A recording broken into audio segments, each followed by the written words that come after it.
आपके इलाज के दौरान मतलब जो भी गरीब है, गरीब तबके के लोग हैं, उनको क्या फ़ायदा हो सकता है, इसके बारे में थोड़ा ब्रीफ करके जानकारी। हमारे हॉस्पिटल एक मल्टी स्पेशलिटी है। हम धीरे धीरे जैसे अभी general surgery, laparoscopic surgery, laser fistula, haemorrhoid और फिशर का ट्रीटमेंट करते हैं।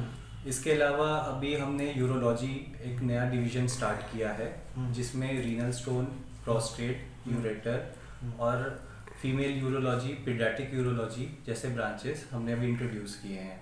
इसके अलावा यहाँ गायनी के भी सेंटर हैं जिसमें फीमेल डॉक्टर वो भी आती हैं और एक चेस्ट और कार्डियोथोरेसिक सर्जरी का भी डिपार्टमेंट है जो हम लोग रन कर रहे हैं।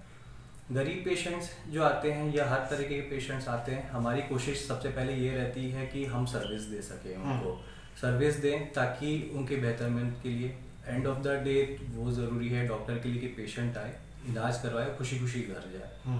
तो बाकी जो भी हमारा तरफ से कि सर स्टोन के बारे में आपने बताया कि स्टोन का जो सर्जरी होता है तो अभी न्यू टेक्नोलॉजी द्वारा लेजर लाइट या बिना चीरा लगाए करते हैं, तो इस तरह का क्या है, इसमें क्या रिस्क रहती है, कराना चाहिए या नहीं कराना चाहिए?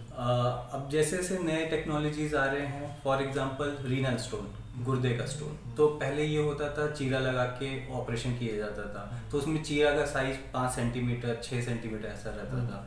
अब नए नए दूरबीन जो आ गई हैं उसमें एक बारीक सा 5 mm के बराबर छोटा सा चीरा रहता है जिसमें हम दूरबीन डालते हैं और लेज़र और लिथोक्लास्ट एक एनर्जी सोर्स होता है, उसके द्वारा स्टोन को तोड़ते हैं और वही उसी वक्त ही निकाल के हटा देते हैं।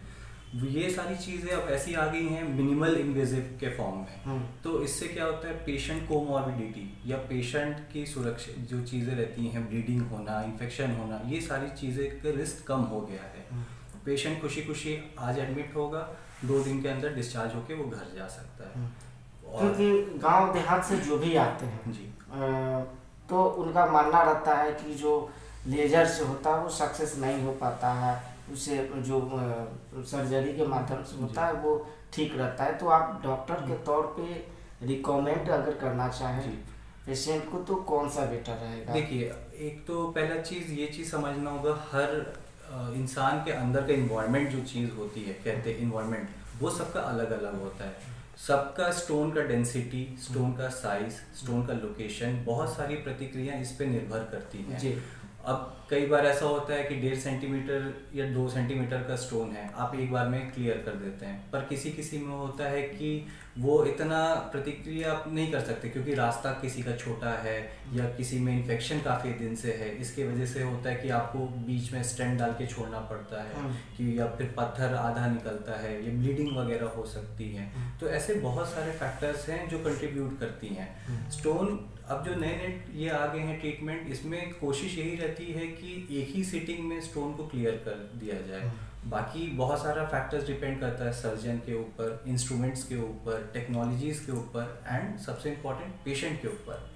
कई बार होता है पेशेंट कहीं बाहर ऑपरेशन करवा के आया मल्टीपल जगह, तो उसके बाद फिर उसमें ऐसे आधी आधी दिक्कतें आती हैं। लेकिन ठीक है, अब ये भी एक साइंस है, साइंस अभी प्रोग्रेस कर रहा है धीरे धीरे, तो वैसे हम लोग भी प्रोग्रेस कर रहे हैं जी। जैसे कि सर अभी आजकल के दौर में स्टोन की समस्या से ज़्यादा लोग जूझ रहे हैं, तो इसके बचाव के लिए क्या करना चाहिए, आखिर क्यों ऐसा होता है? 2-3 चीज़ें हैं जिसमें बहुत ध्यान रखना है मरीज को, और सबसे इम्पोर्टेंट फैक्टर ये भी है कि खान पान क्या है। तो खान पान में आपको बीज वाली चीज़ जैसे टमाटर, साग, बैगन वगैरह आदि ये सब चीज़ें अवॉइड करनी है। टमाटर नहीं खानी? टमाटर खा सकते हैं, बीज वगैरह हटा के खा सकते हैं। ये सारी चीज़ों में ऑक्जेलेट्स करके क्रिस्टल्स होते हैं या पदार्थ होते हैं जो कंट्रीब्यूट करते हैं स्टोन्स बनाने में। पानी आपको काफ़ी पीना है। पानी जो वेट है शरीर का उसके हिसाब से पानी लीजिए। प्रोटीन वगैरह भी इंटेक रखिए, पर वो भी एडिक्वेट होना चाहिए। बाकी हेल्दी खाना खाइए, डाइटरी मिल्क प्रोडक्ट्स वगैरह भी आप ले सकते हैं। प्लस इन्वायरमेंट आपका, आप जहाँ रह रहे हैं, कभी कभी वहाँ का मिट्टी भी डिपेंड करता है, वहाँ का पानी सॉफ्ट वाटर है हार्ड वाटर है उस पर भी डिपेंड करता है। और तीसरा चीज़ ये फैमिलियल मतलब जेनेटिक्स। अगर आपके माता पिता का रहा किसी को तो होता है, कुछ बीमारी ऐसी होती हैं कि वो थ्रू आउट द लाइन बनती हैं, तो वो सब चीज़ें हैं, वो आपको ध्यान कितना पानी पीना चाहिए सर? एक 60 kg वजन के आदमी को एट एन एवरेज 2.5 से 3 लीटर के बीच में पानी पीना चाहिए। प्रोटीन कितनी लेनी चाहिए? 1 ग्राम पर डे के हिसाब से प्रोटीन का इंटेक होता है। अगर आप नॉर्मल रेगुलर वर्कर हैं और जिम वगैरह नहीं कर रहे हैं तो 1 ग्राम पर केजी वेट के हिसाब से इज एनफ। सर जाते जाते अपने माध्यम से अपने पेशेंट या भारत और बिहार वासियों को क्या करना चाहिए? मैं यही कहना चाहूँगा, अभी मुझे आए हुए कुछ दिन हुआ, मैं बस यही आप सबसे शुक्रगुजार ये है कि आप किडनी का देखिए सुरक्षा अपना कीजिए, बहुत ज़रूरी है, एक बहुत इम्पॉर्टेंट ऑर्गन है और काफ़ी उसको लोग अभी भी नज़रअंदाज करते हैं चीज़ों को।